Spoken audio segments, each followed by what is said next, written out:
पूर्ण आमदाराच्या घरासमोर निदर्शन आंदोलन करतात. नेमकं काय आंदोलन, नेमकं काय मागणी? धनगर समाजाचा आरक्षणाचा प्रश्न अनेक वर्षापासून प्रलंबित आहे. 2014 पूर्वी काँग्रेस सत्तेत होतं. काँग्रेसने NT म्हणजे नोमॅडिक ट्राईब भटक्या जमातीचा दर्जा देऊन आम्हाला काही प्रमाणात सवलती दिल्या. परंतु त्यानंतर भारतीय जनता पक्षाचं राज्य आलं. केंद्रात आणि राज्यात भाजपा सत्तारूढ होती. तत्कालीन भाजपा प्रदेशाध्यक्ष आदरणीय देवेंद्रजी फडणवीस यांनी आम्हाला आश्वासित केलं होतं की पहिल्या कॅबिनेटमध्ये आम्ही धनगराच्या आरक्षणाचा प्रश्न सोडवू, अंमलबजावणीचा प्रश्न सोडवू. परंतु आज 10-11 वर्ष झालेत धनगर समाजाच्या आरक्षणाच्या प्रश्नाला कुठेही वाचा फोडण्यात आलेली नाही.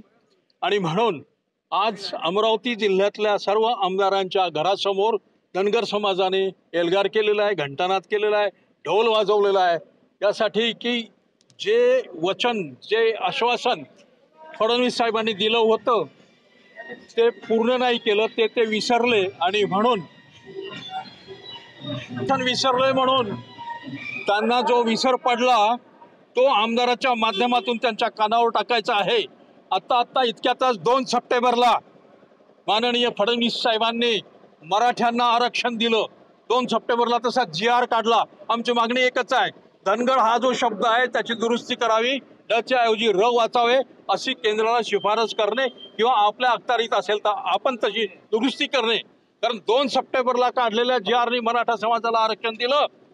मराठ्यांना मलिदा आणि धनगरांना धतुरा असा हा प्रकार असल्यामुळे यापुढे तुम्ही जातीमध्ये जर भेद करणार असाल तर धनगरही आपली ताकद दाखवून देईल. धनगरांना आपण मेंढर समजू नका. या मेंढरामध्येही एक एडका नावाचा प्राणी असतो. त्या एडक्याची धडक बसली तर देवाभाऊ आपल्या सरकारचं, आपल्या पक्षाचं काय होईल याचा कृपया विचार करा. आम्ही आपले विरोधक नाही, आम्ही आमच्या मागणीसाठी आपल्याकडे हे साखर घालत आहोत. जय भीम, जय मल्हार.